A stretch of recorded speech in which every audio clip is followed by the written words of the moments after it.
Bonjour à toutes et à tous, bienvenue à L'élément de langage, un podcast animé et maintenu par Driss Rali. Alors, on poursuit notre session thématique Maghreb. Dans la première partie, nous avons eu une vision assez synthétique de la région, la plus synthétique possible, avec mes modestes moyens. Et là, on va zoomer sur les 5 pays de l'Union du Maghreb arabe, qui permettent d'avoir vraiment une vision assez proche de la réalité, surtout des défis qui attendent la région et qui attendent également l'Europe, qui se pose au niveau européen, puisque le Maghreb est la frontière sud de l'Europe, non seulement une zone tampon, mais réellement des limes au sens romain, par rapport au Sahel, à toutes les problématiques de migration, de drogue, de traite d'êtres humains, et même de désertification, puisqu'il n'y a pas que les migrants qui passent, ou la drogue, ou les marchandises. Heureusement, il y a aussi le désert, le sable désertique qui avance vers l'Espagne notamment, les températures aussi, enfin le climat aussi, il avance. On dirait que l'Afrique avance, enfle, elle déborde sur la Méditerranée, non seulement d'un point de vue civilisationnel, donc humain, parce que la matière de la civilisation, sa matière, c'est l'homme et la femme, mais aussi le climat. On a l'impression que les plaques tectoniques sont en train de bouger. Alors, premier pays, je vais commencer par les deux pays les moins importants. Ce n'est pas un jugement de valeur, c'est juste une grille de classification. Donc, la Mauritanie et la Libye. Commençons par la Libye. Donc, la Libye n'existe plus depuis les mal nommés printemps arabes. C'était de toute façon une fabrication italienne, bon, tous les défauts du fascisme et tous les défauts du colonialisme italien en Afrique, qui a été assez pitoyable, qui a commencé bien avant l'époque fasciste, mais qui n'a pas fait grand-chose. Il a eu au moins le mérite d'unifier deux pays, deux ensembles politiques et démographiques, la Cyrénaïque, qui est située à l'est, et la Tripolitaine, qui est située à l'ouest. Tout ce beau monde, toute cette région a été sous domination turque, mais les Turcs, eux non plus, n'étaient pas des grands colons. Ils nous ont pas laissé grand-chose derrière eux dans toute l'Afrique du Nord, de l'Égypte à Ouahala, à Marseille Kébir. Presque pas de temples, de monuments, d'universités, pas de code civil, rien. Évidemment, il y a eu un impact ethnique, notamment avec des Kologlis, qui sont issus du métissage entre les locaux et des Ottomans. Quelques forteresses ici ou là, mais ils n'ont pas laissé grand-chose. C'est peut-être 400 ou 500 ans perdus par l'Afrique du Nord, qui a perdu son temps à payer le tribut aux Turcs et à rater par la même occasion la révolution industrielle. Donc la Libye est une fabrication, on a dit, des Italiens. Je vous renvoie largement aux écrits de Bernard Lugan, qui connaît très bien le sujet libyen et d'autres sujets notamment, mais il a tout dit sur la Libye. Deux points quand même qui m'ont personnellement sidéré concernant la Libye, c'est l'extrême violence et virulence des milices qui se sont manifestées dès la chute de Kadhafi, voire un peu avant.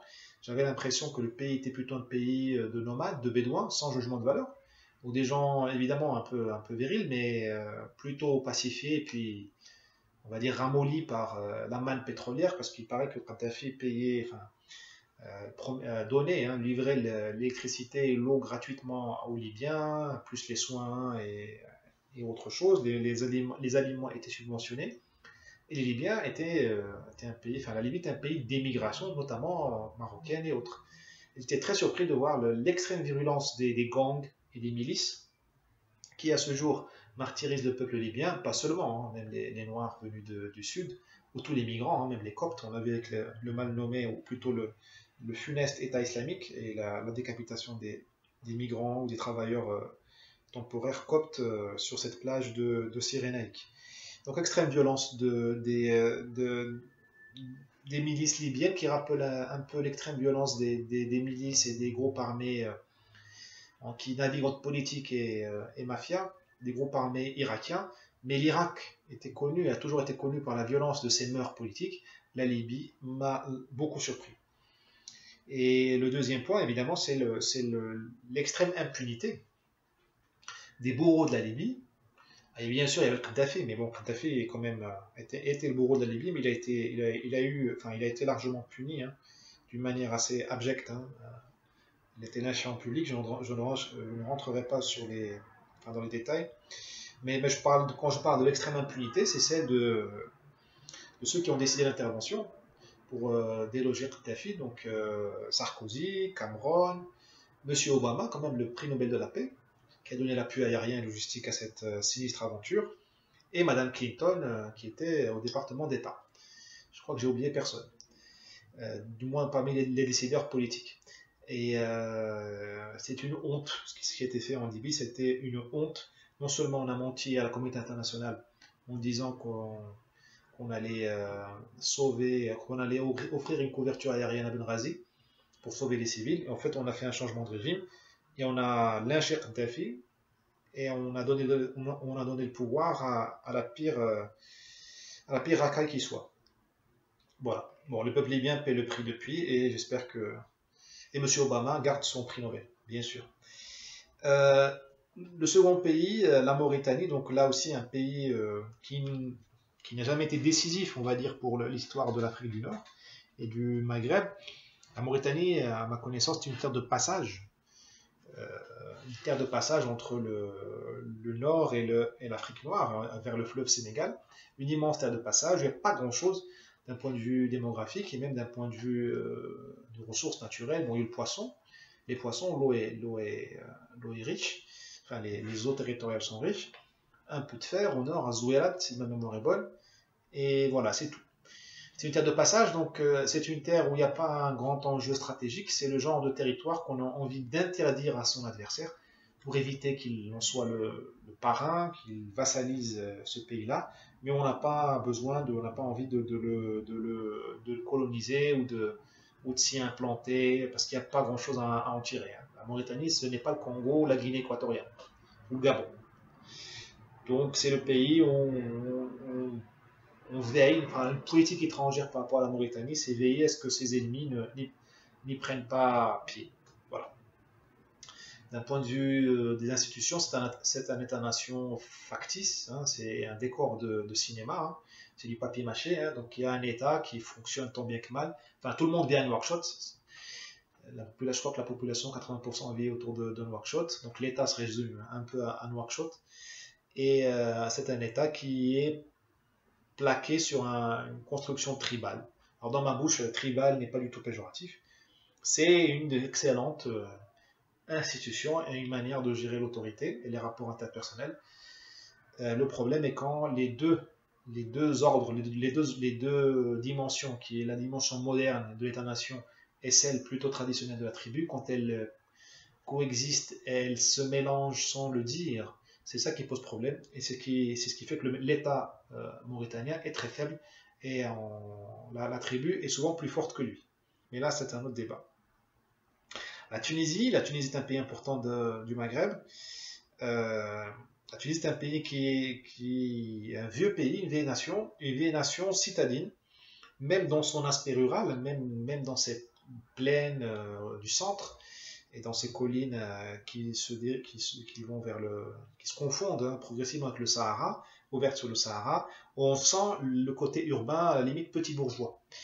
Et c'est une région d'une grande, on va dire, sophistication et surtout très ouverte, enfin imbibée, hein, qui a été nourrie par l'Orient, que ce soit le Levant, donc la Syrie, le Liban, mais aussi, bien sûr, la Palestine aussi, mais aussi Alexandrie, l'Égypte, ce qui n'est pas rien non plus, et la Turquie, et bien entendu Venise, à l'époque de Venise, Gênes et autres. Donc c'est une terre, on va dire, de gens assez pacifistes, qui aiment bien le raffinement. Bien sûr, ils font la guerre et autres, mais on n'est pas du tout dans la même ambiance que l'Est algérien, Constantine et autres, hein.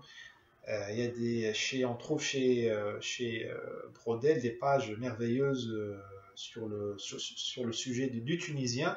À l'époque, on disait Ifriqiya pour parler de la Tunisie. Donc je disais, les Tunisiens ne sont pas des rustres. Donc malheureusement, ils sont entourés de peuples et de populations et de civilisations, je vais dire, ou de sous-civilisations extrêmement qui peuvent être extrêmement brutales et qui n'ont pas le même raffinement. J'ai parlé de l'Est algérien, mais il y a Libye. Hein. Aujourd'hui, vous voyez la Tunisie, elle est coincée entre la Libye et ses milices sanguinaires, et puis vous avez le régime algérien qui est armé jusqu'aux dents. Il y a aussi au nord-est la Sicile, c'est pas non plus la région connue pour son pacifisme, c'est pas non plus c'est pas la Suisse non plus, c'est pas le Liechtenstein, hein, c'est quand même la Sicile. La Sardaigne, c'est pas des gens très simples à manier tous les jours. Pas loin, il y a les Balkans. Ben, les Balkans, c'est aussi l'Albanie. L'Albanie qui, depuis le XVIe siècle, euh, terrorise hein, les navires et même les campagnes autour de Venise. Hein. Brodel raconte comment les brigands albanais terrorisaient les convois et les diligences autour de la région de Venise, hein, au cœur de même de l'Interland italien. Et puis il y a les Turcs à l'époque ottomane. C'est pas non plus on va dire ils n'ont pas inventé la Renaissance. Tout cela a toujours rendu difficile la vie du peuple tunisien. Un peuple qui est coincé, mais qui a la chance la chance d'avoir créé une culture, une tradition urbaine citadine qui promeut un certain dialogue, une certaine modération, et on le voit depuis 2011, depuis la Révolution, le pays évite quand même de sombrer dans le chaos et évite les scènes de massacres, de lynchage qu'on a vu en Syrie. Enfin, en Syrie, il y a quand même eu, j'ai lu quelque part, ou j'ai entendu dans une excellente interview, promue par l'IREMO, Institut de recherche sur le Moyen-Orient, il y a eu en Syrie jusqu'à 1200 milices. Enfin, vous voyez le délire de la guerre civile. Les Tunisiens quand même ont évité cette... Bon, ils ont fait mai 68 au carré, mais ils ont quand même évité de tomber dans cette barbarie-là et dans cette extrême violence. Et ça a certainement beaucoup à faire avec leur inconscient collectif, qui est plutôt un inconscient collectif, plutôt de l'urbanité. Je ne résiste pas au plaisir de citer Brodel, quand même, il faut citer les maîtres et leur rendre hommage par la même occasion. Je vais lire hein, la page 372 et 373, enfin, des extraits de la Méditerranée sous Philippe II. À l'époque de Philippe II, on est dans le tome 2, hein, donc page 372 et 113 du tome 2, de l'édition Armand Collin. Donc je lis. Donc cet épais et rustique pays fait écran vers l'ouest à la fine civilisation de Tunisie. Donc ce rustique pays, c'est c'est la région de Constantine, c'est l'est algérien. Donc cet épais et rustique pays fait écran vers l'ouest à la fine civilisation de Tunisie. Le marchand de Constantine qui, au XVIe siècle, descendait vers la Tunisie, trouvait, en même temps que les blanches maisons à terrasses et des villes sous le soleil, un pays riche, bien relié à l'Orient, commerçant régulièrement avec Alexandrie et Constantinople, un pays relativement policé, où le parler arabe régnait en maître dans les villes et les campagnes. À la même époque, le Maghreb central, lui il dit le Maghreb central, le Maghreb central jusqu'à Tlemcen, ville marocaine et saharienne à la fois, le Maghreb central est étonnamment inculte. Alger poussera dans un pays où la civilisation n'avait aucun levain. Un pays neuf, peuplé de chameliers, de gardiens de moutons, de chevriers. Au contraire, le Levant a de vieilles traditions. Bon, c'est pas moi qui le dis, c'est le grand Brodel, donc s'il y a quelqu'un à menacer, c'est pas moi, c'est lui. Voilà.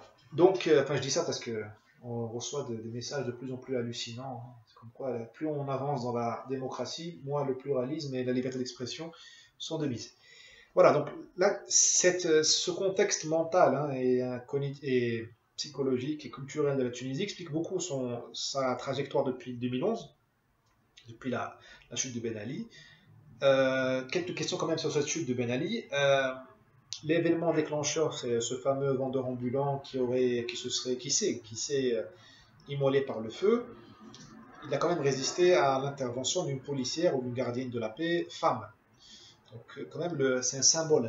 Peu l'ont remarqué, mais c'est peut-être l'homme arabe, l'homme musulman, l'homme maghrébin, le tunisien, je ne sais pas, qui refuse l'autorité de la femme qui est porteuse de l'uniforme et du badge et d'autorité de l'État, dépositaire d'autorité de l'État. Moi, ça m'a toujours frappé. Lorsque personne n'en parle, on nous dit oui, il s'est levé contre l'arbitraire et tout ça, il s'est levé contre l'arbitraire et tout ça. Apparemment, elle l'a giflé, mais bon, qui saura la réalité? Qui pourra remettre en cause le mythe fondateur de la nouvelle République tunisienne? En tout cas, moi, je me pose la question. Et ce monsieur, je crois qu'il s'appelle Bouazizi, il a fait, bon, le pauvre, il est mort dans des conditions atroces, mais il nous a fait beaucoup de mal à nous autres Marocains parce que depuis, l'État n'ose plus contrôler les vendeurs ambulants, hein. Depuis le 2011, le trottoir n'appartient plus à l'État, donc il n'appartient plus au peuple, hein. Il appartient aux vendeurs ambulants parce que tout le monde a peur, enfin l'État, la police, l'État a peur d'un sacrifice, de quelqu'un qui fait une bêtise, qui se suicide. C'est un peu ce qui s'est passé à Al-Hoceima en 2016 de mémoire, avec Mohsin Fikri, qui n'a rien trouvé de mieux que de se jeter dans une benne à ordures pour précisément résister à l'intervention de la police, parce qu'il allait vendre des poissons dont la pêche était prohibée, et sa cargaison a été saisie. Donc la police a fait son travail, l'État a fait son boulot, en respect des législations sanitaires en vigueur. On parle quand même d'alimentation, hein, donc c'est de la santé publique. Eh bien, le bonhomme n'a rien trouvé de mieux que de se jeter dans la benne à ordures, et il est mort de manière tragique. Paix à son âme, mais on voit quand même c'est ce rapport avec l'État qui est un rapport extrêmement conflictuel et pas du tout dans le respect. On n'est pas dans le respect de la loi. On demande tout le temps des passe-droits, et puis quand il n'y a pas de passe-droit, on est dans le rapport de force. Voilà. Départ de Ben Ali, absolument hallucinant, alors qu'il avait tout pour lui. Il a quand même s'est enfui. Bon, il a quand même pris le temps de dévaliser la Banque centrale de Tunisie. Alors, est-ce que le régime était beaucoup plus faible que ce qu'on croyait, et est-ce que Ben Ali avait compris ça, ou est-ce que cette affaire a été mal racontée? Moi, je pense que ça a été mal raconté, qu'il y a eu d'autres choses qui sont passées, mais bon, il est trop tôt pour se faire une idée fixe et définitive sur le sujet. Les Tunisiens viennent de mettre apparemment c'est un islamiste, mais disons un conservateur, au pouvoir. Il paraît que la diaspora tunisienne de France a voté islamiste, Nahda, aux législatives, qui ont été concomitantes avec les élections présidentielles. Elle a voté elle a voté islamiste dans des proportions beaucoup plus fortes que les Tunisiens de Tunisie. Évidemment, ça pose la question des diasporas musulmanes en Europe, qui ont été réislamisés beaucoup plus tôt que les pays musulmans. Déjà dans les années 90, la réislamisation des Marocains de France était déjà bien avancée. Pour les Tunisiens, je vois que ça a été la même chose. Donc ils ont été réislamisés beaucoup plus tôt et peut-être beaucoup plus massivement.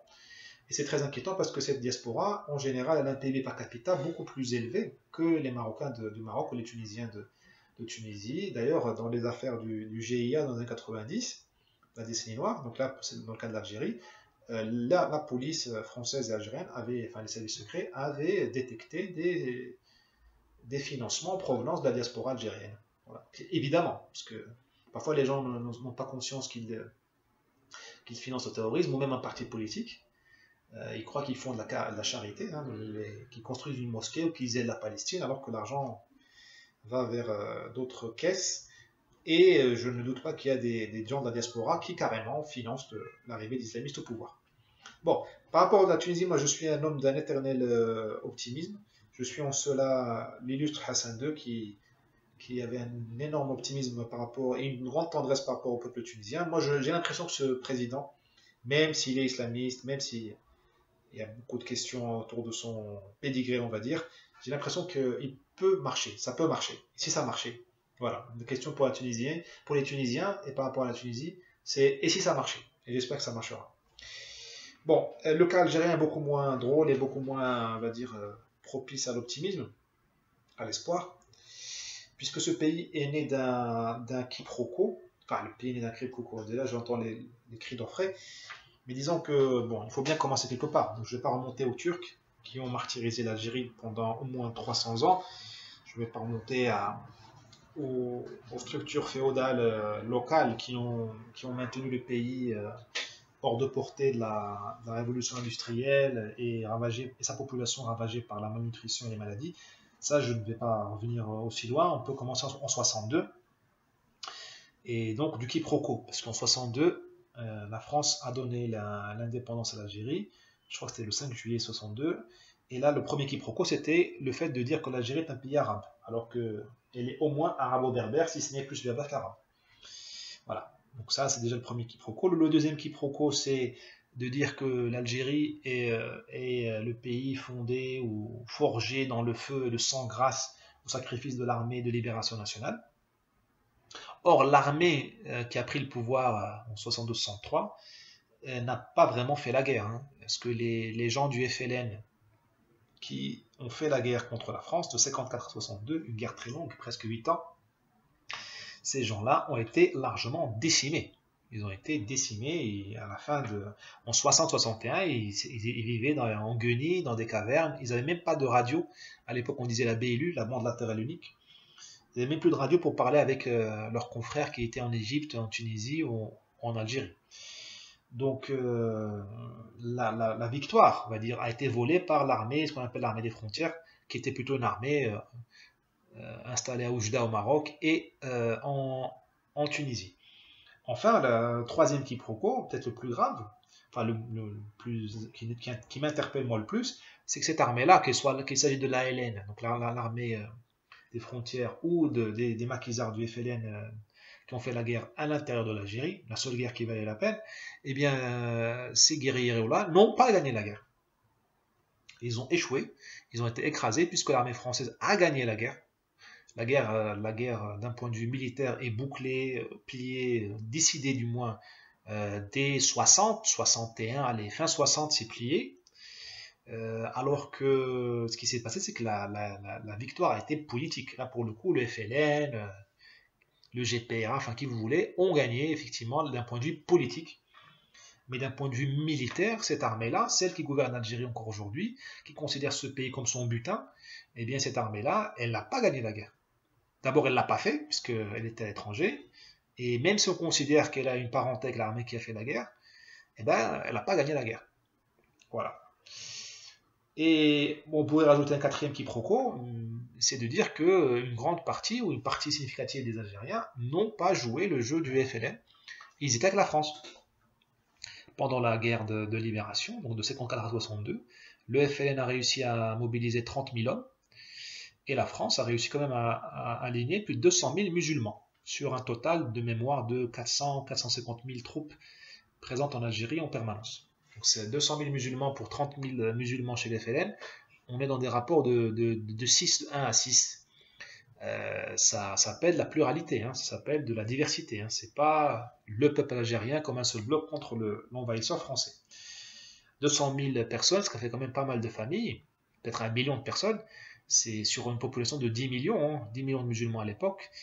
Ça fait quand même trop c'est trop pour des traîtres. Hein. C'est trop pour des vendus, des traîtres. C'est un peu trop. On ne va pas gober ça. Il y avait réellement un autre projet pour l'Algérie. Évidemment, un projet qui était une fantaisie, une utopie. D'une part parce que le colonialisme n'avait plus sa place, mais surtout parce qu'il n'était plus incarné. Les élites musulmanes qui auraient pu s'opposer au FLN et faire une indépendance graduelle ou une confédération avec la France pour garder un petit peu les pieds noirs qui étaient l'économie algérienne, parce que l'économie algérienne dans les années 60, l'économie algérienne qui commençait à fleurir dans les années 60, c'était l'économie des pieds noirs, c'était pas l'économie des musulmans d'Algérie, hein. C'était l'économie des pieds noirs, qui étaient des Algériens parfaitement adaptés aux conditions du pays et qui étaient extrêmement dynamiques. Donc il y a eu à un moment donné des spéculations sur le sujet pour une confédération. Enfin bon, il y a même le grand discours de Gaulle de 59 de l'autodétermination, mais lui-même n'y croyait pas. Donc, puis de toute façon, les rares musulmans qui auraient pu incarner cette troisième voie entre la sécession sanglante qui a eu lieu ou le maintien du colonialisme, ben, ces musulmans ont soit été tués par le FLN, soit ils se sont exilés, soit ils ont été tués ou emprisonnés par les Français au tout début de la guerre. Donc c'était mort-né. Aujourd'hui, l'Algérie, bon, on peut en revenir sur le sujet, mais là c'est très bien couvert par les médias. Ce que je voulais dire, enfin pour terminer sur l'Algérie, c'est que le pays me ressemble de plus en plus à l'Égypte. C'est une Égypte j'allais dire atlantique, non, c'est une Égypte occidentale. Une Égypte transposée à l'ouest, dans le sens où le pouvoir est divisé, co-géré, le pouvoir est divisé entre l'islamisme, les islamistes, et l'armée. À l'armée, la manne pétrolière et l'économie. C'est un peu comme en Égypte, hein, je veux dire, les militaires ont le pétrole. Bon, ils en ont moins qu'en Algérie, mais ils ont aussi l'agroalimentaire. Les militaires égyptiens s'occupent de de la bonification des terres désertiques. Donc ils font des pois chiches, des tomates, ils produisent ils font des pâtes, hein, les pâtes qui se vendent en Égypte, la marque Queen, si ma mémoire est bonne, les macaronis, ils sont faits par l'armée égyptienne. Donc c'est une armée qui a le ventre plein, le ventre arrondi, une armée qui vit bien. Et l'Algérie, c'est pareil, l'armée vit très bien.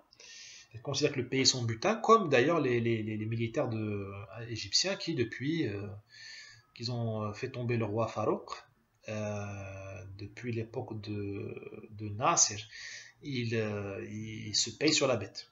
Alors avant, c'était pour des bonnes raisons,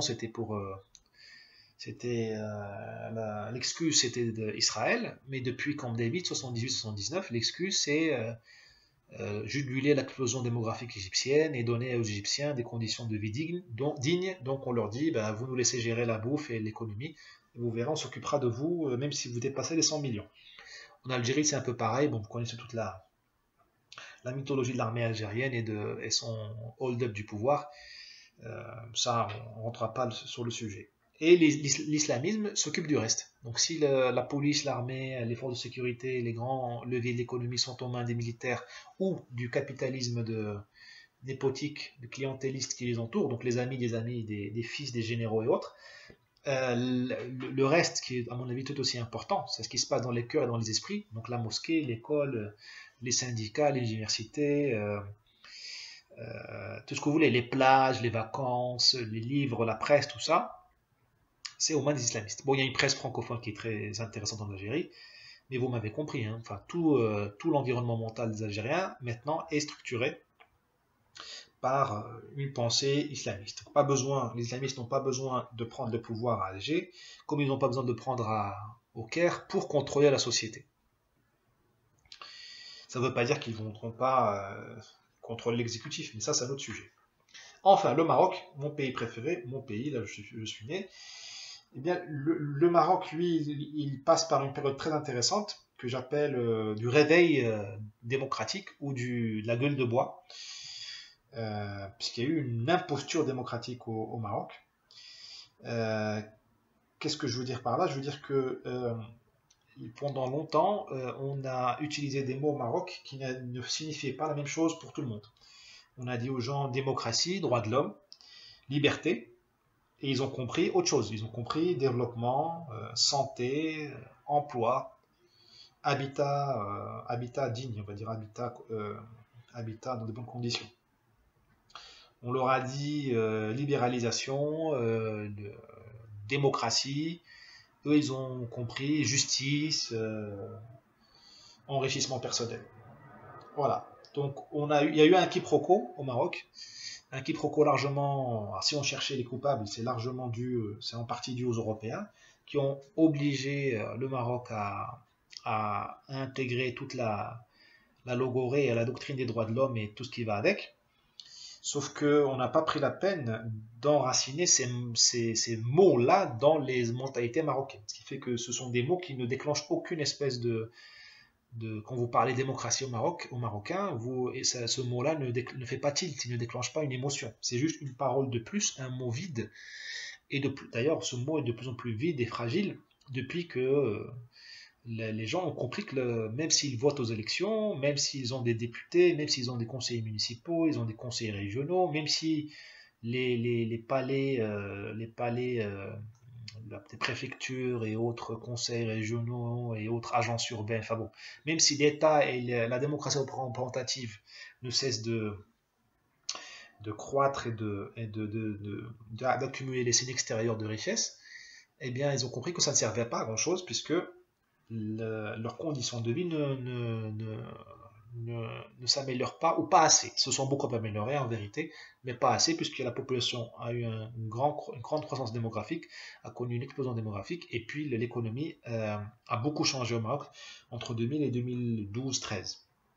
Voilà, donc le Maroc vit cette imposture démocratique.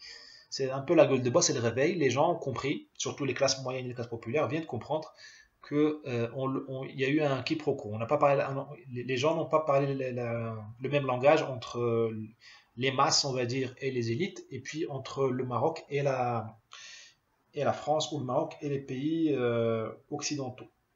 On a obligé les gens à adopter des mots vides qui ne correspondent pas à leurs véritables attentes. Les gens n'ont pas forcément besoin de liberté, ils veulent tout d'abord le développement et la dignité. Ça ne veut pas dire que les gens veulent se faire torturer ou se faire voler leur maison ou leurs femmes ou leurs enfants, non. Les gens, ils ne veulent pas vivre sous la tyrannie, mais ils ne sont pas preneurs des droits de l'homme à l'européenne comme un bundle. J'ai longtemps cru que les droits de l'homme étaient un bundle, qu'on ne pouvait pas les négocier et les dépecer, mais de plus en plus je me rends compte que, vu l'évolution des droits de l'homme, ils ne sont pas plus du tout applicables aux pays du Sud, tels quels. Et les peuples, de toute façon, ils sont souverains et ils nous disent de plus en plus, ben, on ne veut pas de vos droits de l'homme, on veut autre chose. Mais évidemment, quand les gens vont descendre à manifester, ils ne vont pas dire qu'ils veulent la dignité ou qu'ils veulent la fin des inégalités sociales. Tout le monde va dire hurriya, liberté, ou démocratie, à démocratie. Ça leur permet de passer en prime time sur France 24 ou sur CNN. Les gens ne sont pas bêtes. Et ça leur permet de passer un message à la communauté internationale. C'est comme si tout le monde jouait un théâtre. Et tout le monde montait à tout le monde, dissimulé, faisait de la duplicité. Mais le plus grave, c'est que les gens se mentent à eux-mêmes. Revenons un peu sur l'évolution du Maroc, pour essayer d'éclaircir cette imposture démocratique, vraiment, pour ne pas créer de contresens, et vraiment vous donner le fond de ma pensée. Donc de 56, donc de l'indépendance au début des années 90, le Maroc a connu des grandes transformations. Disons son nombre de 4. La première, c'est la construction d'un État fort, bien au-delà du traditionnel marzen. Tout le monde a le mot marzen à la bouche.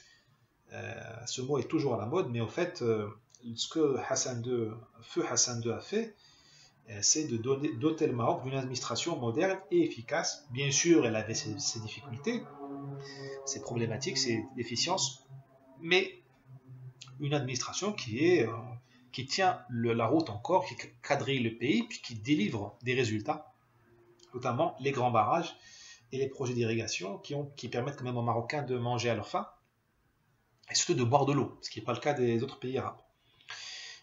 Dans ces 4 décennies, on va dire, de 56 à 90, là on a presque 35 ans, Hassan II aussi a réussi à marginaliser les militaires, il les a envoyés au Sahara, et puis bien sûr, vous vous rappelez tous du contexte des coups d'État militaires manqués, et les militaires ont été exclus de la vie politique, tant mieux d'ailleurs, et au début des années 90, cette bataille a été déjà gagnée il y a longtemps, et les militaires n'ont plus aucune envie de participer à la vie politique, contrairement, bien sûr, à la situation en Égypte ou en Algérie, comme on vient de le voir, voire même en Mauritanie.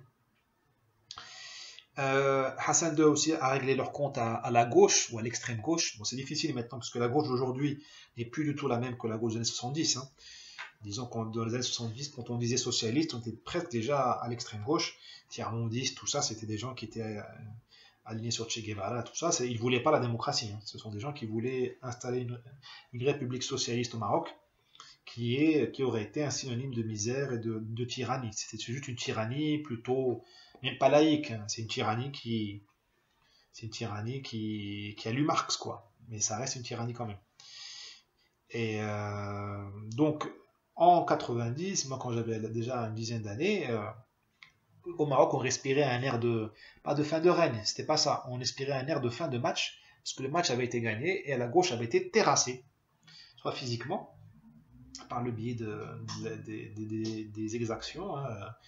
Il y a eu de la torture, évidemment, pas dans les proportions dont on veut nous faire croire aujourd'hui, mais il y a eu quand même, et ça c'est évident qu'il y a eu des graves violations des droits de l'homme, mais aussi terrassé d'un point de vue idéologique, puisque la monarchie était fait et faisait consensus national.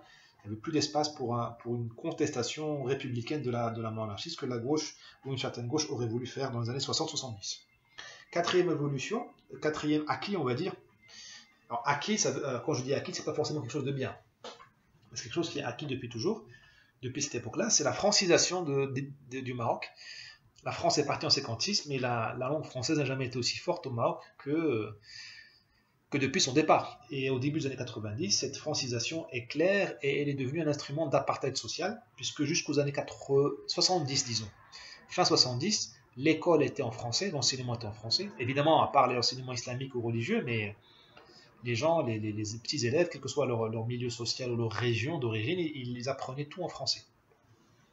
Début des années 80, on arabise, c'est-à-dire qu'on enseigne tout en arabe, les maths notamment, les sciences, et les bourgeois, ils mettent leurs enfants illico presto dans les écoles françaises, qui connaissent un boom, et c'est là ce que j'appelle l'apartheid, c'est-à-dire qu'on signe, on acte, pardon, de manière implicite que l'accès aux emplois les plus rémunérés, l'accès à la haute fonction publique, l'accès à la dignité, on va dire, dans une économie qui était assez minuscule. L'économie marocaine des années 80-90, c'est une économie assez minuscule, assez isolée.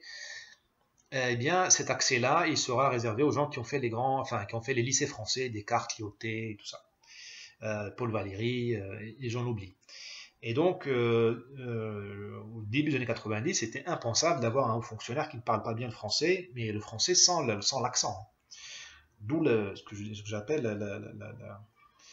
l'apartheid, ou on pourrait appeler ça de manière un peu plus light, la distinction sociale par la langue française.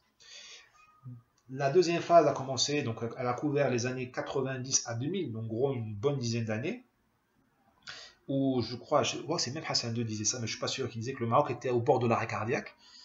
Je disais que tout le monde était terrassé, les militaires étaient terrassés, ou du moins renvoyés dans leur caserne au Sahara, la gauche était par terre, les élites étaient domestiquées et surtout étaient coupées du peuple dans un sens, puisqu'elles ne parlaient plus la langue du peuple, du moins pour travailler. Et le pays était en arrêt cardiaque, puisque plus beaucoup d'investissements, l'économie était assez minuscule, rongée par la contrebande en provenance de Melilla à Ceuta. Et donc tout le travail qui était fait dans les années 60-70, un peu dirigiste, un peu de substitution des importations. Même si le Maroc n'a jamais été un pays socialiste, il a quand même tenté de créer un capital national. Tout ce travail-là, il a même nationalisé les biens des étrangers en 73 avec la marocanisation. Tout ce travail-là a été perdu en partie parce que les gens commençaient à importer des télévisions, des chaussures, des motocyclettes et autres depuis l'Espagne à des prix défiant toute concurrence. Et tous les effets donc de chômage et de désindustrialisation. Hassan II, avant de mourir, a préparé l'alternance politique, donc il a appelé les socialistes au pouvoir, avec un grand monsieur qui s'appelle Abdelrahman Yousfi, qui je crois vit à Cannes aujourd'hui, et qui était le premier ministre du Maroc de l'alternance. Je crois qu'on est en 96-97. 99, juillet 99, mort de Hassan II, arrivé au pouvoir du roi Sa Majesté Mohamed VI. Et là, de 2000 à 2012-13, disons l'immédiat lendemain du printemps arabe, on a vécu des années splendides de tous les points de vue des libertés, point de vue économique, point de vue peut-être même social, puisqu'il y a eu une réelle transformation de l'économie. Je crois que le PIB du Maroc a été multiplié par 2 en 10 ans, de mémoire. Là aussi, il faut faire attention aux chiffres du PIB dans un pays du tiers-monde, puisqu'il y a beaucoup d'argent qui est dans l'informel. Quand on vous dit que le PIB a été multiplié par 2, peut-être qu'il a été multiplié par 3, et que l'équivalent d'un PIB est dans l'informel et on n'arrive pas à le mesurer, ou peut-être qu'il n'a pas été multiplié par 2, il a juste augmenté de 20% et que les impôts font mieux leur boulot et qu'ils ont taxé les gens qui sont dans l'informel. Donc il faut faire attention. Mais quand même, si les chiffres valent quelque chose, eh bien le PIB a été multiplié par 2, transformation industrielle, réindustrialisation du Maroc avec des pôles d'excellence, notamment dans l'automobile, l'électronique, le câblage et autres, l'aéronautique.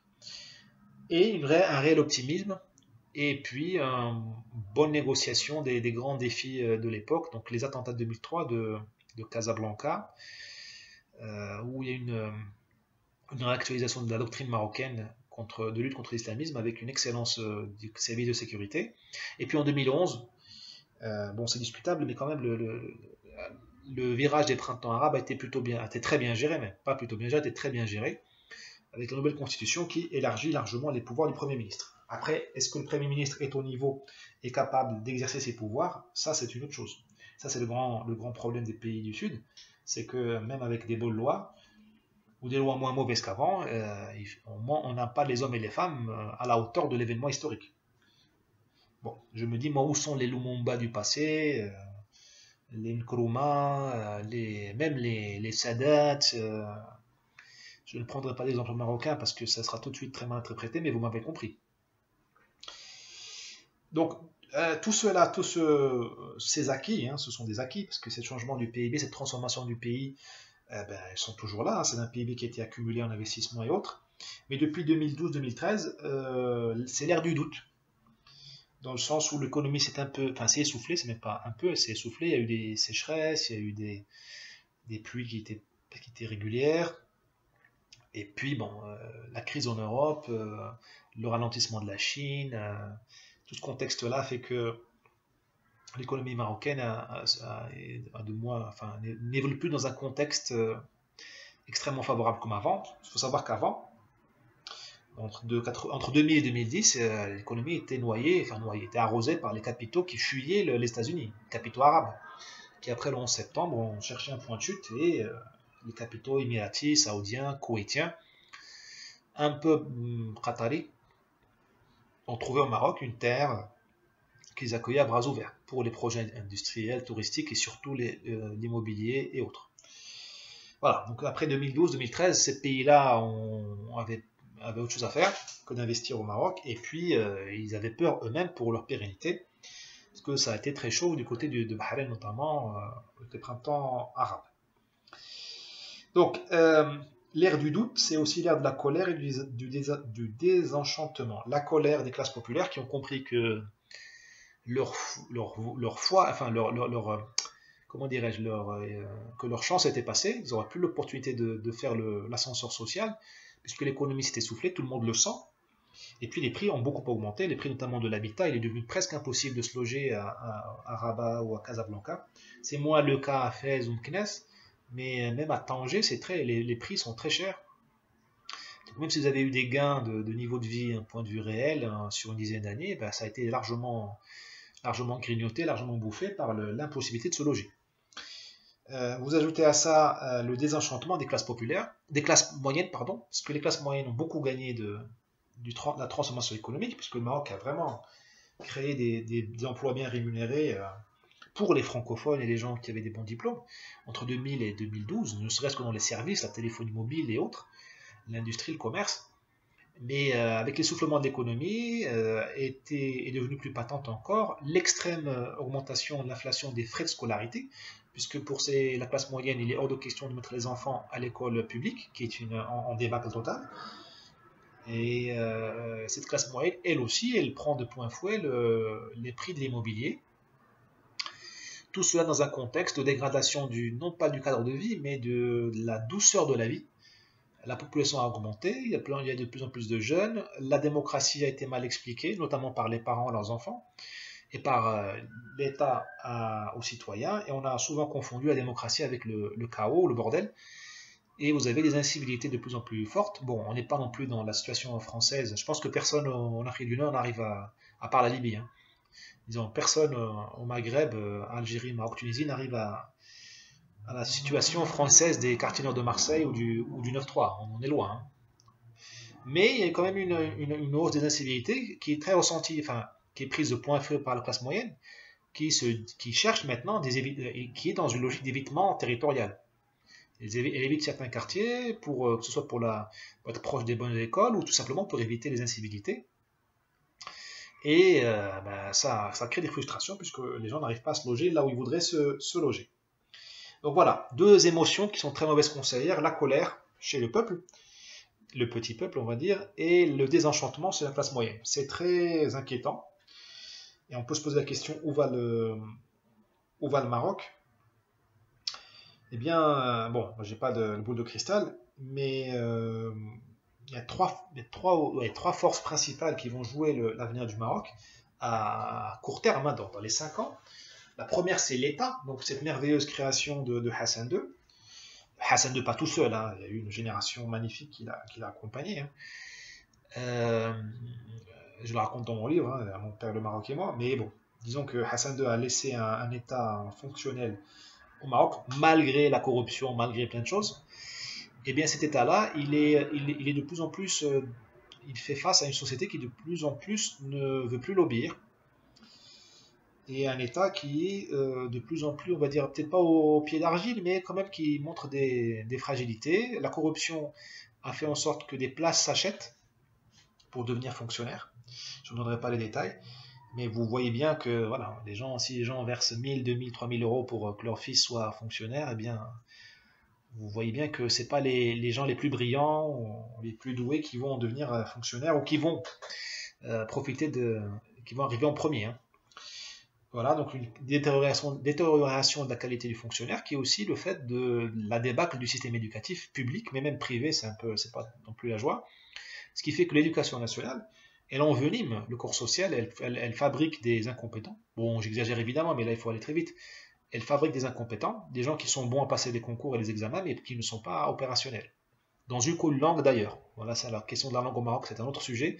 Mais vous avez des gens aujourd'hui qui ne parlent ni bien le français, ni l'arabe classique, ni même le berbère. Donc on est dans des gens qui sont à peine, qui se débrouillent pour recevoir un salaire, mais qui ne produisent pas grand-chose. Et ces gens-là se retrouvent en partie dans l'État et rabaissent le niveau de la productivité, même de l'efficacité de l'État. Donc deux facteurs qui affaiblissent l'État, la corruption, c'est pas une nouveauté, mais là elle a pris quand même des proportions assez inquiétantes, enfin plus inquiétantes qu'avant, et l'éducation nationale qui détruit la compétence. Face à cet état, comme je vous l'ai dit, il y a une société qui ne se veut plus se laisser faire. Bon, comme on dit, chasser le naturel revient au galop. Puisqu'on a dit aux gens, vous vivez en démocratie, ben, ils ont cru que c'était un peu le retour du Siba, c'est-à-dire comme on dit en arabe, c'est le chaos, de bordel, la chienlit, dirait De Gaulle. Et on se retrouve donc avec des phénomènes de résistance à l'autorité. Alors bien sûr, on n'est pas dans le 9-3 ou dans la porte de la chapelle, mais pour un pays du tiers-monde, c'est des choses qui ne sont pas acceptables puisque la stabilité est un trésor. La France peut voir le 9-3 brûler pendant plusieurs nuits à la suite, c'est pas grave. Elle a déjà Versailles et puis ses centrales nucléaires et ses multinationales. Donc la production, elle est faite ailleurs. Le Maroc est un pays beaucoup plus pauvre et il ne peut pas se permettre d'avoir des comportements, enfin des défis ouverts à l'État, puisque les rares investisseurs et les rares acteurs économiques qui jouent le jeu de produire, eh bien ils ont besoin d'être rassurés H24, 7 jours sur 7. La troisième force, ce sont les islamistes, bien sûr, je ne veux pas revenir dessus. Enfin, on n'a pas le temps aujourd'hui sinon on s'étendrait beaucoup, mais les islamistes, ils sont là pour rafler la mise. Puisque dans n'importe quel pays arabe, il suffit de te parler du Coran et d'Allah pour être élu. Donc c'est pas très compliqué d'être islamiste. Hein. C'est bon pour les paresseux, parce qu'il n'y a même plus de doctrine. Avant, il fallait lire Marx et, je sais pas moi, Aflaq et Thatcher ou Reagan pour faire de la politique. Là, il suffit juste de réchauffer les arguments en place depuis 1400 ans et c'est bon. On fait la campagne électorale. Et donc, ils sont là, ils raflent la mise parce que les sociétés arabes se réislamisent en profondeur. C'est un autre sujet. Mais il est réel, hein, il y a une vague islamiste dans les sociétés arabes, une vague vraiment dans les mentalités, c'est pas seulement dans la politique. Elle se traduit par des votes qui vont de plus en plus vers les partis islamistes. Donc les islamistes marocains, ils sont là pour rafler la mise. Voilà, donc les trois grandes forces, l'État, on peut en perdre de vitesse ou qui se pose des questions, ou qui devrait se poser des questions plutôt. La société qui se réveille, mais qui n'a pas le bon réveil, quoi. C'est la mauvaise cuite, quoi. Elle se réveille pour chercher la bagarre. Et les islamistes qui sont là, comme des vieux renards, pour rafler la mise. Donc les votes, dans les élections, les voix. Et les modernistes, dont je pense que je fais partie, bon, on peut les appeler modernistes, sécularistes, ce que vous voulez. Ils comptent pour du beurre puisqu'ils n'ont ni troupes, ni esprit guerrier, ni doctrine, ni plan à long terme pour exister, déjà sauver leur peau. Et ils sont dans les jupes, ils se cachent dans les jupes de l'État comme un bébé ou un enfant en bas âge suit l'ombre de sa maman. C'est mon cas aussi, donc je ne suis pas meilleur que les autres. Ce que je veux dire, c'est que nous dépendons de l'État pour vivre, c'est-à-dire pour survivre. Parce que le jour où si l'État vacille, ce que je ne souhaite pas, les premiers à en souffrir, ça va être les modernistes, soit dans leur mode de vie qui va être interdit par les islamistes, ou même leur présence même sur le sol du pays, sol marocain. Et ces modernistes-là, ils n'ont aucun discours par rapport à la société marocaine, hein, ils ne la comprennent plus, ou du moins ils ne lui parlent pas sa langue, ils ne lui parlent pas ils lui parlent de droits de l'homme et des droits du mariage, je ne sais pas moi, ils lui parlent de l'avortement ou de la liberté sexuelle, alors que la société marocaine, elle veut entendre parler de dignité humaine, elle veut entendre parler d'emploi, de manger à sa faim, des urgences médicales qui fonctionnent, et éventuellement, elle veut entendre parler de justice, quoi. Donc elle ne veut pas entendre parler de droits de l'homme comme on l'entend en Europe. Même si elle en a besoin. Même si on en a besoin. Même si les femmes marocaines, quel que soit leur niveau de vie, ont besoin d'une législation sur l'avortement qui soit moins rétrograde que la législation actuelle. Mais elles ne vont pas le dire. C'est comme ça. Elles vont demander autre chose. Voilà. Donc, c'est pas très joyeux dans tous les pays du Maghreb. Je pense, comme disait, là je ne fais que copier, reprendre ce que disait le roi Hassan II, les vieux pays ont plus de chances de s'en sortir. Donc Tunisie et Maroc. Moi je parlerai sur ces deux pays. Merci beaucoup et à bientôt. N'hésitez pas à partager cette vidéo. Au revoir.